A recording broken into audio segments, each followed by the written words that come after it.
Hello, everybody, and a very warm welcome to a special episode, if you want to call it that way. We are hitting 500 subscribers, and wow, what a blast!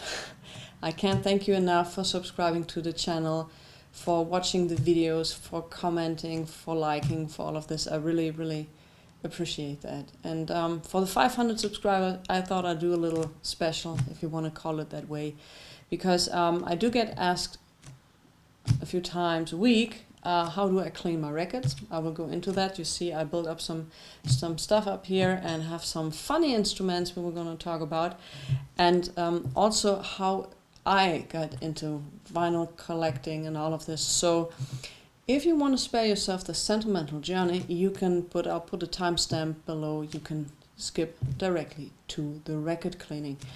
So how did I get into vinyl? I think one of the first artists I can remember liking the music of was when I was 5-6 years old, was Elvis. And I think one of the first songs I've ever heard was Blue Christmas. Blue Christmas. So when I was growing up, my father was taking me sometimes to some record stores, and I could choose from the dollar bin a record. And it was usually because I always knew Elvis, and it was the only singer I somehow knew in German television. They were showing his movies quite regularly, so I was very common with him. And I still have the records. I'll show you some of them. They were the common budget releases from the late 60s to the 70s, and these were the kind of records I was listening to. And for me, the process of getting home with this record and putting it on some kind of machine and music got out of it was, for me, absolutely fascinating. And I never lost the fascination about it. For me, it's still absolutely unbelievable. And this record player my father was having was, for me, the machine of the century. And that's how it started. So, and I do remember on a very special occasion that we went to Cologne, which when we were in a little town, there were no music stores or anything. So we went to Cologne, which is a huge town in Germany, and they had all these fancy stores and music stores and all of that. And I do remember that I was in a music store, and I was like, I never seen such a big city before and everything. And I think that my father wanted to make it very special to me, this memory. And we went into the record store, and they had 2 Elvis records. There was the original 1956 pressing of Elvis' debut album, and they had this Legendary Performer Volume 3 record. And my father said, you can choose which one do you want, and each of these records were tremendously expensive. I chose this one, because I had never seen a picture disc before in my life, and I was so fascinating with it. Looking back, I should have taken the original pressing of his 1956 album, if you consider value. But this album, for me, and the emotion and the memories of it, is something I will never part with. So it's not for me, I should have taken the other record because the other record is now 10 times more valuable than this one, because this is now a €10 record. And it says on the bottom that there's an illustration memory lock included in it that wasn't included in that record when we bought it that back then. But there was some unreleased stuff on it, and I really enjoyed the music. So to me, this is one of those records I'll never part with because of the memory. And that's also something I really like about record collecting, is most of the records I got there, I know where I got them from, under what circumstances I got these from, and I never had that with CDs or anything else. So yeah, and the missing illustration memory lock, I got years later, about 3 years ago. I found the same version for €10 in a record store, which had that lock included. So now I have, finally, after over 30 years, a complete set. And this is the record lock, not the record lock, the illustration memory lock. I'm sorry, which has some pictures and all of that included. And yeah, that was pretty nice. And that's how I got into records. The thing was, my father never, ever allowed me to use his record player. That was like his thing, and don't even touch it. So when I was in my teenage years, I bought a record player which is not a crossplay player.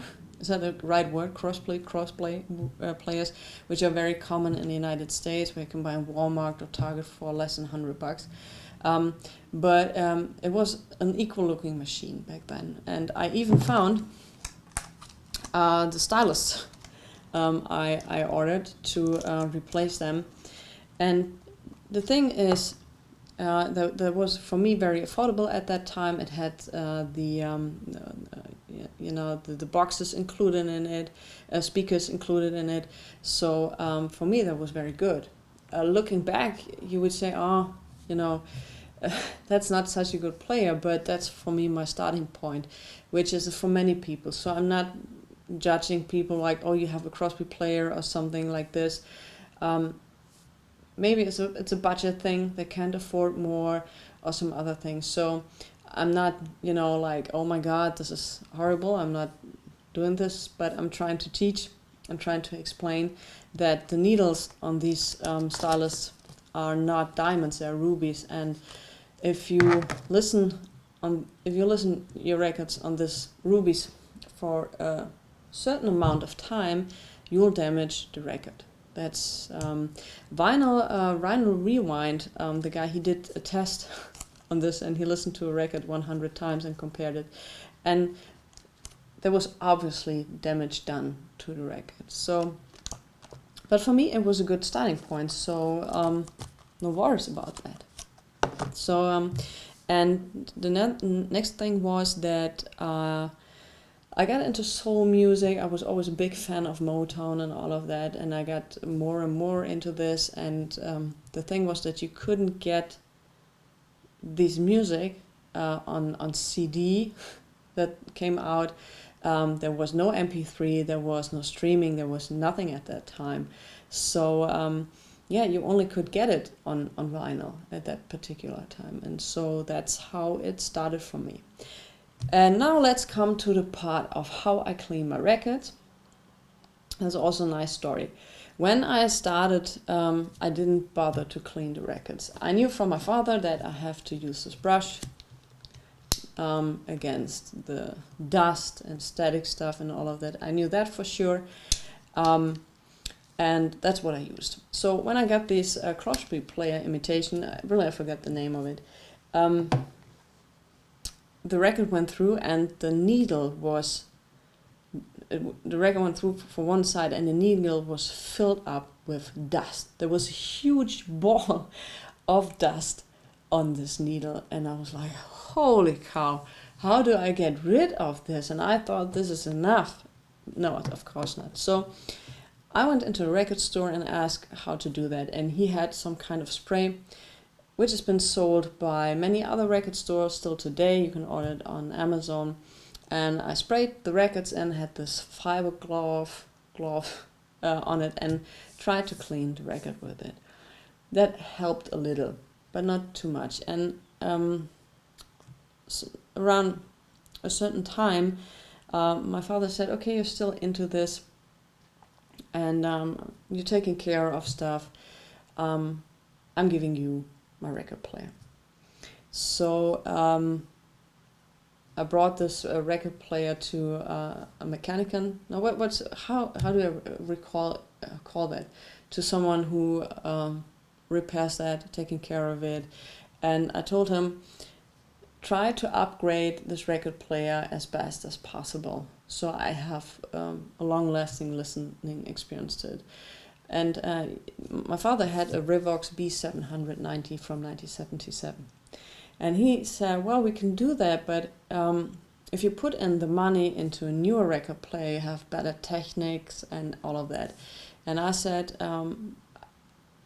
that sounds logical to me, absolutely, but I have an emotional connection to this record player, so please do your best. And Well, he included an Audio-Technica VM 740ml onto it and did some other things to it, and it sounds to me personally just wonderful.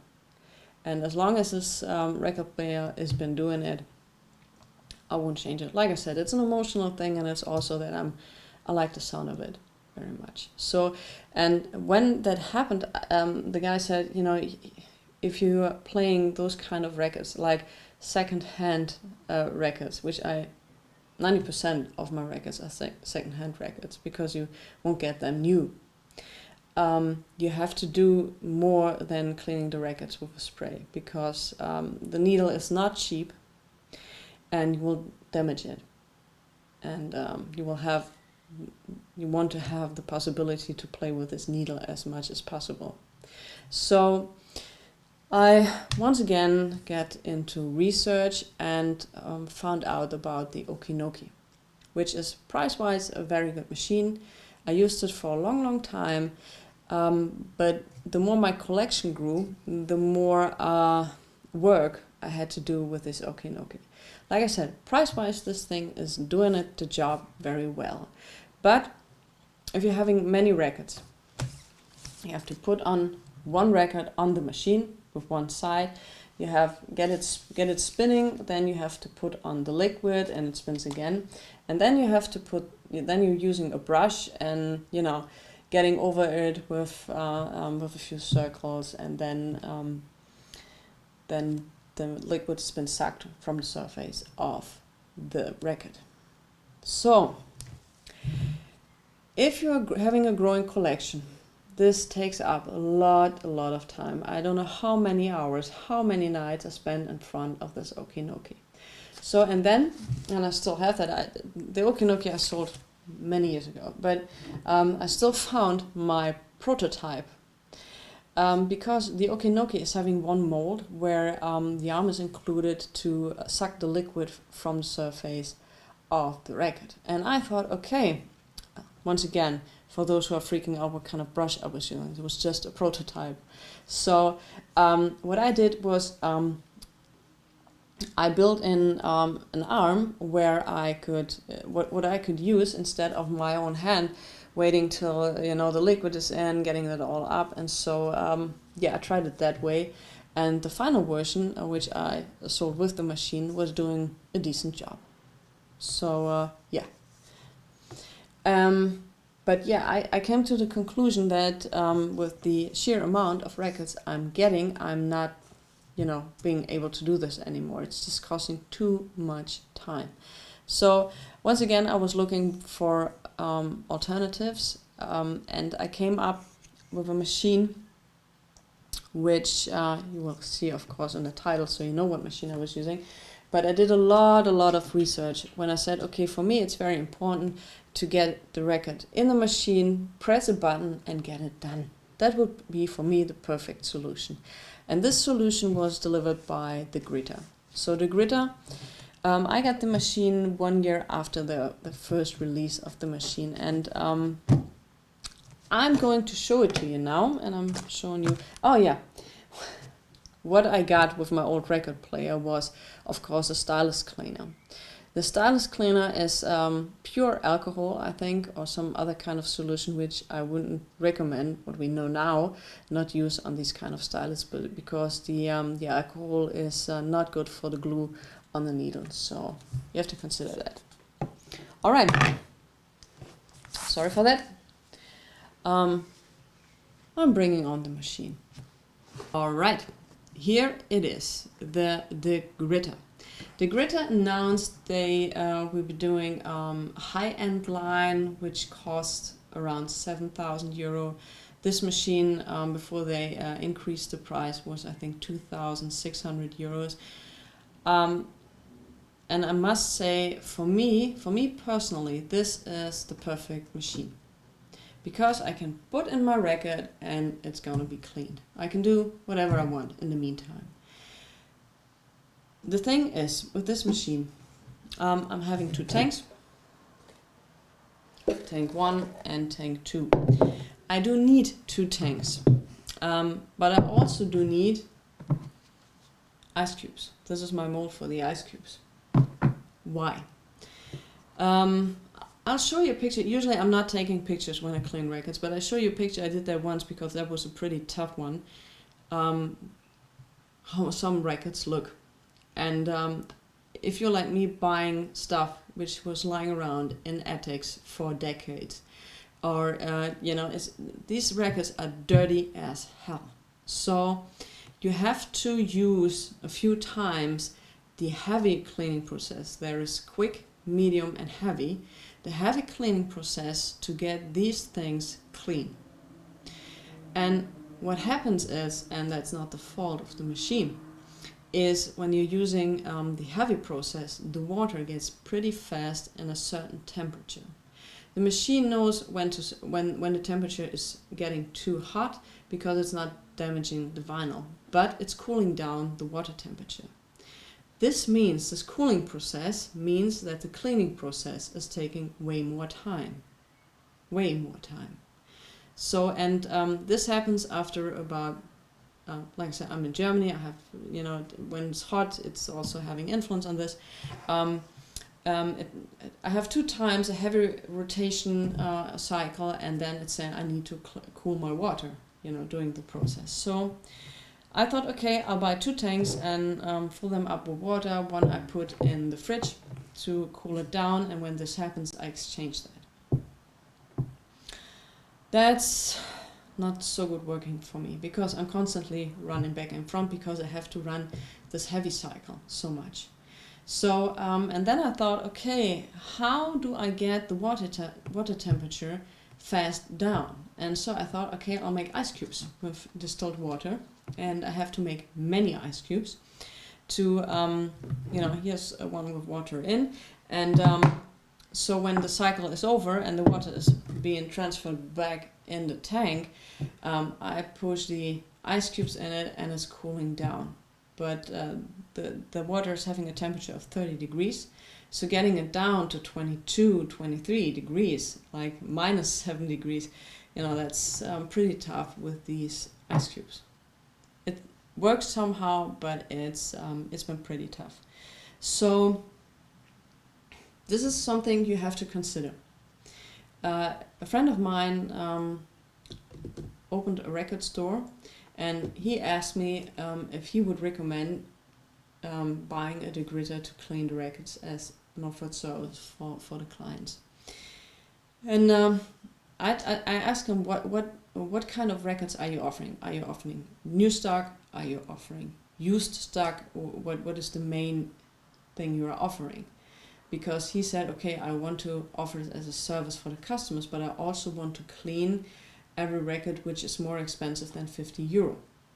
And I told him you have to consider this if the used one is pretty dirty. Sometimes you have that with new records as well. If there was dirt in the pressing plant or anything. Sometimes I have new records which look like someone's snowed on it, so many papers and stuff and all of this. So you have to consider this. It takes time, and you can only clean one record at once. You have to consider this if you are buying this. You're having a huge collection, or you want to have an open a record store. It does the job perfectly. I never had a problem with the results of it. Perfect job. But if you're having many records and you need to clean them at once, like hundreds of records, you have to consider that it needs, and these are very dirty, it needs time to cool down the water to protect your vinyl with not so hot water. So he took that into consideration, and then he ended up buying a Claudio, I think, because you can clean 5 records at once with it. You also have a different water tank system and all of that. But I would say for a small record store, or if you just want to clean new records and just using the quick program, this could be also for you. But for me, as a collector with very much records, this is like perfect, and I have no problem with waiting then 15 minutes before the record is cleaned. But you have to consider this, and I'm still not so happy with the solution of the ice cubes, but maybe I come up with something else. Yeah, what else? The Degritter has a possibility to make firmware updates. It has a card slot on the back to get updates. I think there will be a new update around August. I'm very excited about that. It has, and I'll show you this on the side. This is the correct side. Yeah. It has a filter. Where the water is running through when it's getting back into the tank. So what I did is, this is a screw, and they said you have to use a coin to open it up. When you buy a machine that's so expensive, I don't like having scratches on it. So what I did was I have a coin and I used some Gorilla Tape or some other tape, put it around it to not being in a position to make scratches on it. So you can then very easily open it up, even from this angle, trying to open it up. And I show you the filter.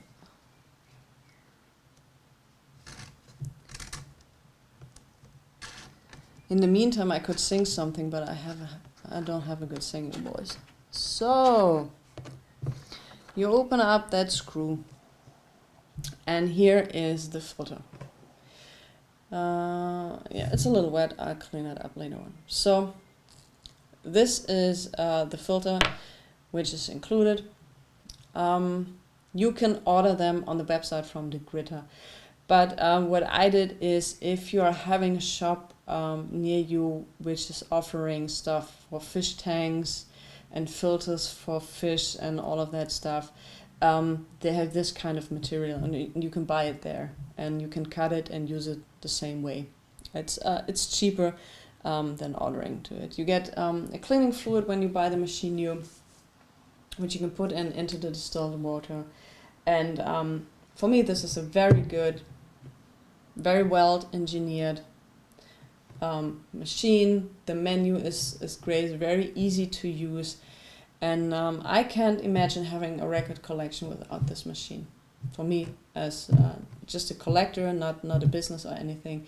When you're having a business, you have to consider some other aspects. But yeah.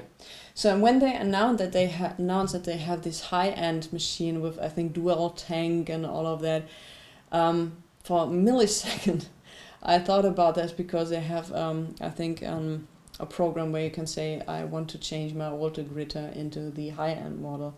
But I thought, how many records I could buy for that amount of money, and also this thing is doing the job.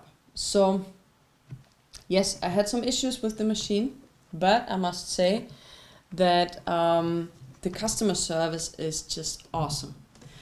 Some of you will say, well, if you're paying so much for the product, you can expect that. Believe me, that's not always the case. But these people are super polite. They are very helpful. They're answering very fast, and I had every issue I had could be solved. So from that, once again, I would like to say thank you to the people of Degritter who are having such a great service. Yeah, what else? At the beginning, I showed you this. I know what it looks like, and I heard all jokes about it. But it's a very helpful tool. If you're having distilled water in a tank for a few days, sometimes, dirt is getting on the ground of this. And you put that water out, and the dirt is some kind still on the bottom of this tank. And if you're not using the machine for a week or 2 or 3 weeks, it dries, of course, and then you have a little layer of dirt always on the bottom.